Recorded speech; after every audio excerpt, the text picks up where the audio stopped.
É isso aí. Estamos aqui novamente para gravar mais um vídeo. E hoje nós vamos falar sobre o dízimo de Jesus. Olha só para você ver o que acontece. Muitas pessoas pegam o texto de Mateus capítulo 23, versículo 23 e Lucas 11:42 para falar a respeito de que Jesus ele aprovou o dízimo. Mas será que isso é verdade? Será que é verdade realmente que Jesus aprovou o dízimo? Ou será que houve deturpação também nessa narrativa, nesse texto? Se você quer saber sobre isso, eu convido você a ficar comigo aqui até o final. Vai aí, se inscreve no canal, aproveita que você está aqui, se inscreve no canal para você ficar por dentro de todas as novidades aqui e conteúdos novos que nós vamos colocar esclarecendo muitas dúvidas e equívocos que muitas pessoas têm cometido aí em relação ao texto bíblico, tá bom? Bom, vamos lá para Mateus 23 e 23. Primeiro vamos ler Lucas aqui. Lucas nós temos a expressão aqui, ó. Aloai rimin tois farisaios roti apodecatu tetu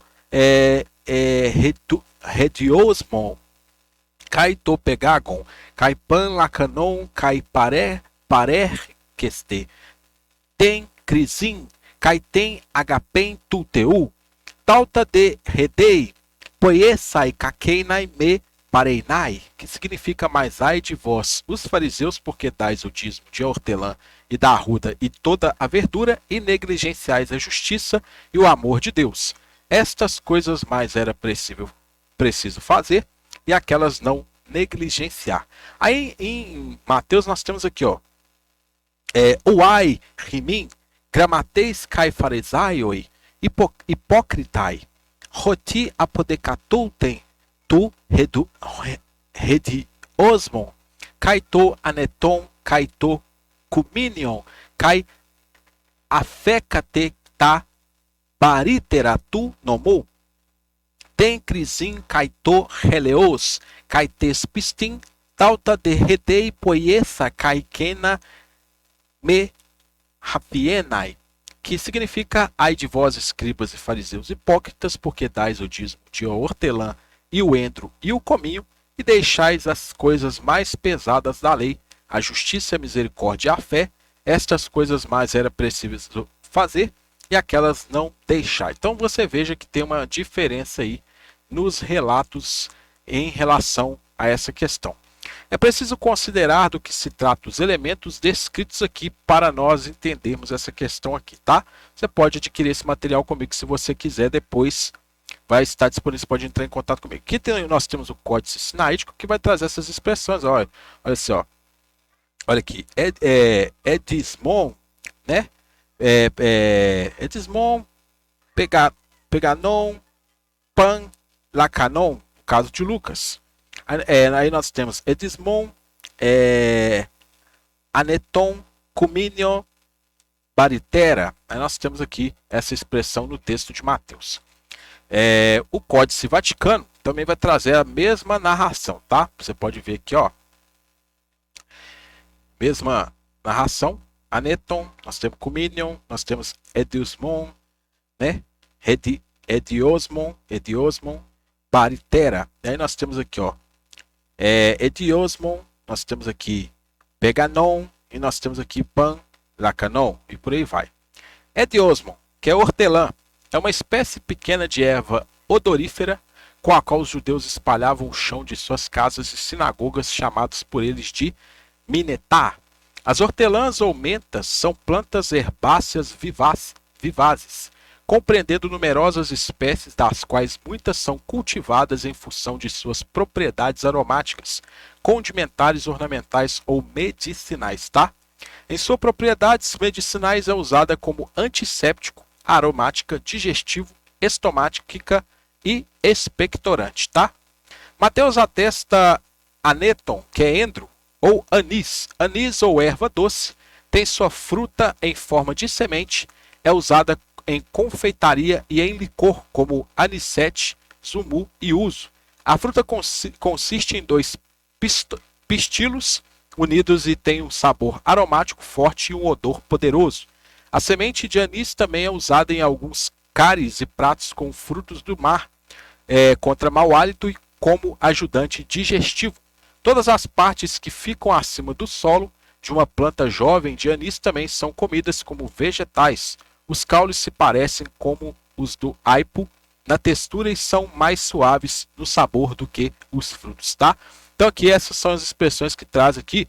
Vai trazer uma outra também, Mateus, que é o cominion, ou cominho, tá? O uso em hebraico aqui é kamon, tá? Conforme Isaías 28 lá. É uma planta muito antiga, sendo utilizada por várias civilizações, desde os celtas antigos, passando pelos romanos e chegando aos árabes. Na Turquia também é muito empregada, principalmente em licores e na alimentação. De sabor diferente, ficando entre os da pimenta e o anis, cativou muitos adeptos. Os cominhos são de origem do Mediterrâneo Oriental, tá? Mediterrâneo Oriental e do Egito. Hoje em dia são cultivados na África do Sul e nos países do Oriente Médio, Índia e México, tá? Todas as referências bibliográficas para vocês pesquisarem estão aí, tá bom? Então aqui o Mateus vai testar essas três expressões aqui, vai trazer etiosmon, tá? Que o Lucas também vai trazer essa mesma expressão para hortelã, por isso que eu não vou falar dela depois aqui no do texto de Lucas. E vai trazer, diferente de Lucas, esse vocábulo aqui, aneton, que é endro, e cominion, que é cominho, tá? Então Mateus traz esses vocábulos. O texto de Lucas, ele traz a hortelã, mais uma variação a se referir aos elementos que compõem o dízimo no qual Jesus cita, tá? Aí ele vai trazer peganon, que é a arruda, embora não existam léxicos que mencionem o termo se referindo à borda de alguma planta, tá? Tem léxicos que mencionam isso, não falam de arruda, mas falam de a borda de uma planta qualquer, tá? Subarbusto muito cultivado nos jardins em todo o mundo, devido às suas folhas, fortemente aromáticas. Atinge até 1 metro de altura, apresentando haste lenhosa ramificada desde a base. As folhas são alternas, pecioladas, carnudas, glaucas, compostas de até 15 centímetros de comprimento. As flores são pequenas e amareladas. O fruto é capsular, de 4 ou 5 lobos salientes e rugosos, abrindo-se superior inteiramente em 4 ou 5 valvas, tá? Então nós estamos falando aqui de plantas, tá? Aí nós temos outra expressão que é panlacanon, que significa toda verdura. O termo tem os mais variados significados, tá? Pode se referir a ervas cultivadas em terras, ervas de jardim, legumes, mercado de vegetais, mercado verde, plantas menores cultivadas em um jardim e planta comestível, tá? Esse vocábulo aqui, lacanon, conforme atestado aqui em Lucas. Outros detalhes também são divergentes em Lucas. O mesmo traz a expressão agapentuteu, amor de Deus, enquanto Mateus traz kaito eleos kaiten pistin, que é e a misericórdia e a fé. Mateus, de forma peculiar, atesta a expressão paritera tunomon, que é mais pesadas da lei. Então Mateus ele traz essa diferença aí de Lucas. Então o que acontece? Quando nós pegamos essas expressões aqui, ó, você veja, lacanon, verdura, pegagon, arruda, aí você pega lá comínio, né, cominho, aneton, endro, né, ediosmon, né, que é hortelã. Você veja que tudo aqui está se tratando de planta, pessoal. Aí eu faço a seguinte perguntinha: cadê o dinheiro sendo falado aqui no texto que Jesus fala do dízimo? Cadê? Onde que está aí o dinheiro que muitas pessoas colocam aí que o dízimo seria dinheiro? Que Jesus estava aprovando o dízimo? Será mesmo que ele estava aprovando o dízimo? Vocês vão ver algo interessante aqui agora. Existe dúvida quanto às seguintes expressões aqui, olha. Nós temos a expressão de Lucas, que vai trazer tauta de edei, poiesai kakeina me rafienai, que é estas coisas, mas era preciso fazer aquela e aquelas não deixar, que está em Lucas e recebe grande apoio de manuscritos, porém posteriores, tá, pessoal? Manuscritos posteriores, ou seja, Papiro 75, tem o Códice Sinaítico na sua primeira revisão, ou seja, a leitura original não traz, o Códice Vaticano não revisado e vários outros manuscritos posteriores aí, com Vulgata, Ítala, que são traduções, né, que não são não se refere ao texto grego propriamente dito, mas se refere mais ao texto aí traduzido do grego, tá? E da expressão afienai, que é deixar, em Mateus atestado também por vários manuscritos e testemunhas posteriores. Aí você veja aí, pode pesquisar a autenticidade do que eu estou falando e para vocês verem aí se realmente o que eu estou falando é verdade ou não.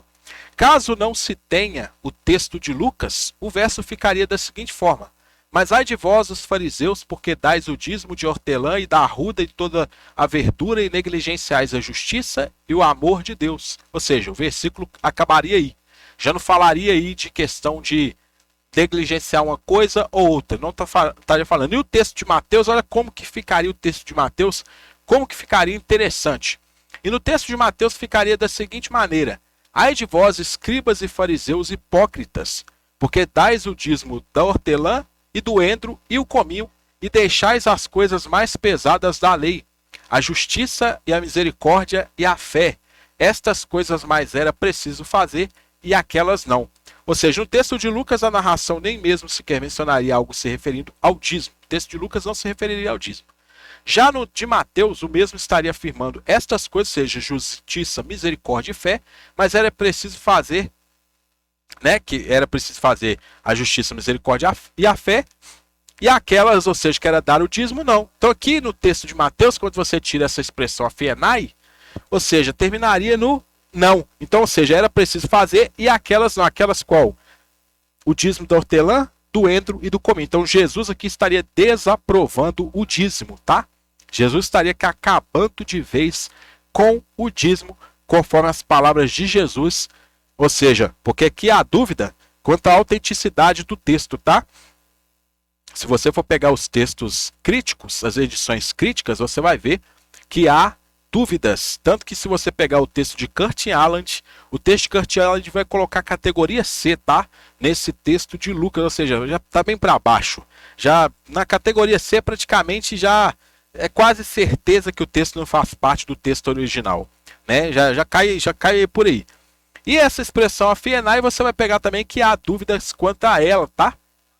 Então você veja que aí Jesus não estaria aprovando nada. Ou seja, todos os vocábulos estão se referindo a plantas, tá? E de onde o dízimo de hoje é o dinheiro. Você quer saber sobre isso? Tem um vídeo aqui no meu canal que se chama O Mito do Dízimo, tá? São 2 vídeos aqui, você pode ir no meu canal, você vai saber tudo a respeito do dízimo.